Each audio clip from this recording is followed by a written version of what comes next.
Welcome back mga katambalan, mga hot topic and issue pag-usapan natin. Update po tayo kay Barbie Fortesa at kay David Licauco na kung saan nga po dumalo sina David at Barbie sa ginaganap nga po ngayon na GMA Gala 2025. At bago pa man po ang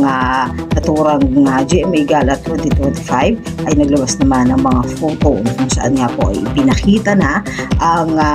susuotin ni na Barbie at David at talaga naman pasabog ngayong gabi itong si Barbie sa kanyang suot na red dress at talaga namang napakaganda ng isang Barbie Fortesa at makikita rin nun sa mga photos na talaga namang aurang-aura itong si Barbie at talaga namang lutang na lutang ang kanyang kagandahan, lalo na nang rumampa nga siya doon sa GMA Gala na kung saan ay kasabay din itong si Barbie, ang kanyang kumare na si Bianca Umali at si Ruru Madrid na talaga naman lutang na lutang ang kagandahan ni Barbie ngayong gabi sa GMA Gala 2025. Samantalang si David Licauco naman po ay nag-post din ng ilang mga photo bago pa man ito rumampa at makikita naman po na napakagwapo nga ng isang pambansang Ginoo at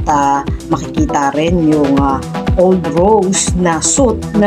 nga po nitong si David at kapansin-pansin nga na medyo hawig nga ang kanilang suot na light na red at isang dark red na kung saan nga po ay talaga namang kabog na kabog ang pagpapuhan ng isang pambansang Ginoo at ni Barbie Fortesa ngayong gabi sa ginaganap nga po na GMA Gala. Po yung mga update natin kay Barbie at kay David. Yung mga katambalan, ano ang masasabi nyo? Comment lang sa comment section pag-usapan natin. Yan ang mga hot topic and issue dito lamang sa Tambalang Chiki.